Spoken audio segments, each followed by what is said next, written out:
Welcome back, everyone.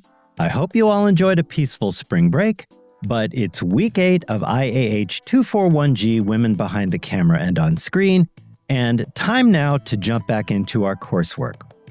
With that in mind, let's look ahead to collaborative project number 2, due by 11:59 p.m. on Friday, March 27th. Let's kick off with the most important decision for your learning team: your film and reading pairing. The project prompt on D2L is clear. Not all films and articles will necessarily dovetail well together. So use the critical thinking worksheet on D2L to work systematically through each of the readings from weeks 6 through 10 to ensure that you understand them and can make the most appropriate choice. Don't ignore that key step. Teams that do often run into difficulty when their analysis keeps hitting dead ends. The pairing of a particular reading with a film of your choice isn't just a starting point. It provides the framework around which your entire project will be built. Once your team has nailed down that pairing, the real work is moving from basic observation to a thesis-based argument. Many teams at this stage are still in description mode, summarizing plot, listing cinematic techniques, or cataloging what a filmmaker did. That's necessary groundwork, but project number 2 really requires using your chosen reading as a genuine theoretical lens to reveal something notable about power, privilege, oppression, or injustice in your film.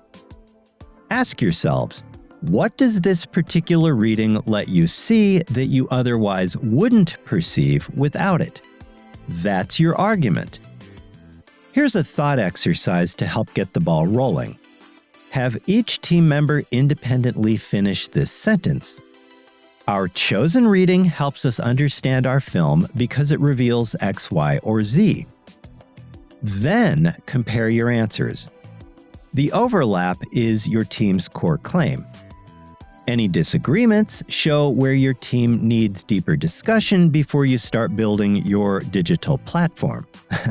And speaking of platforms, remember to use a different format than the one used for collaborative project number 1.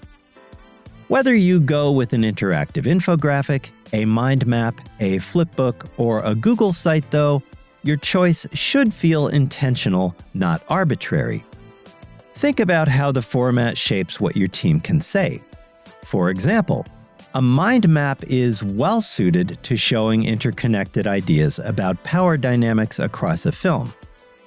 A flipbook, on the other hand, works well for a more linear, layered argument. Take care to choose the tool that best serves your team's collaborative analysis, not just the one that seems easiest or has the prettiest templates. Here are a few additional details for your team to keep in mind. Begin building your bibliography page right now. Document every source your team consults, every database, and every interaction with artificial intelligence. As part of your team reflection, don't forget to include detailed discussion of how your team prompted the AI you chose, how you verified its output, how you integrated that material into your teamwork, or why you chose not to, and what your team learned from that experience. And make sure that every contributing team member's full name and PID number appears on all of your project materials turned in. The prompt is clear that missing names mean a lower project grade, or no credit at all for an absent team member. Don't let that happen.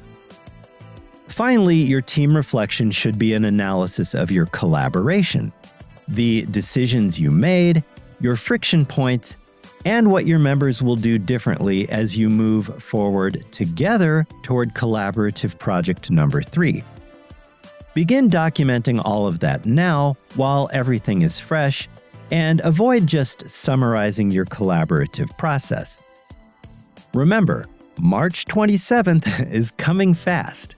That approaching due date can mean 2 things: pressure or improved focus. Which one will your learning team choose? Okay, everyone. That'll do it for now. Thanks for joining me again in the Collaborative Café. and I'll see you in class at the start of week 9. Bye for now.